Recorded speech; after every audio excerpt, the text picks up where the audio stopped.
Si est un euphémisme de dire que Claude François a eu une vie amoureuse bien remplie, et parfois tumultueuse. Certaines ruptures lui ont aussi permis d'écrire ses plus grands titres, à l'instar de sa chanson Comme d'habitude. Certes, on se souvient que comme le dit la chanson, pour Claude François les femmes sont toutes belles, belles, belles comme le jour, et comme l'amour, mais le chanteur a bien été contraint à faire des choix. Les plus importantes de sa vie, son épouse britannique Janet, partie finalement avec un autre chanteur choisi parmi ses amis, la mère de ses fils, Isabelle Forêt, ou Cataline Jones, sa dernière compagne, celle de l'apaisement. Mais il ne faudrait pas oublier celle avec laquelle il a vécu une histoire des plus passionnées, et pour qui il finit par écrire le tube planétaire, Comme d'habitude, France Gall. En mars 1965, la toute jeune chanteuse remporte l'Eurovision avec Poupée de cire, Poupée de son.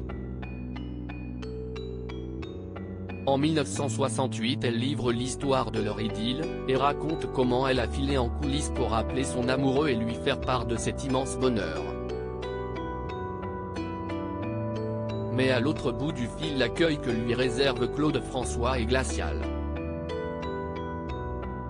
Il lui annonce qu'il la quitte et lui lance une phrase terrible, « Si est très bien, mais pour nous si est fini. Jamais je n'épouserai une fille du métier ». Lorsque la jeune fille de 18 ans revient sur scène en pleurs, tout le monde attribue ses larmes à sa victoire, ignorant le drame qui cesse de jouer en coulisses. Quelque chose s'est brisé en moi folle amoureuse, France Gall tente de sauver son couple. Ce soir-là, je n'aille même pas assister à la remise du prix. J'ai sauté dans le premier avion pour Paris et je suis arrivé comme une folle chez Claude.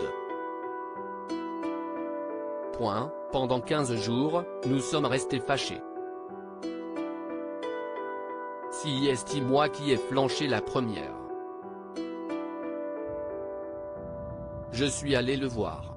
Pendant 2 années la jeune artiste et Claude François continuent cette relation chaotique dans laquelle la chanteuse s'abîme, ce n'était plus la même chose.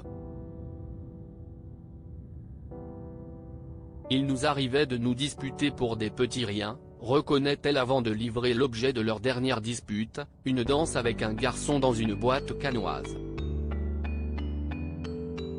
Claude est entré. Il m'a fait une scène, il a crié. J'ai crié aussi. Encore une fois, nous nous sommes quittés fâchés, confesse-t-elle. Cette fois-ci est-il la bonne?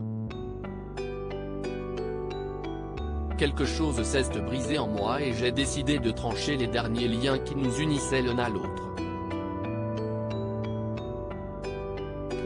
Bien sûr, Claude a été mon premier amour et je n'oublierai jamais les moments de bonheur que nous avons vécus l'un près de l'autre, conclut celle qui fera ensuite sa vie avec Michel Berger.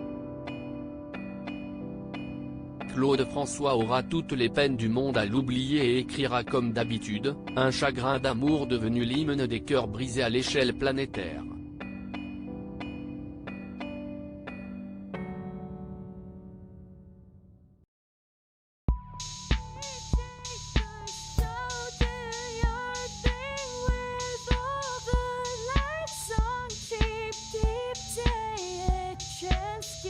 Keep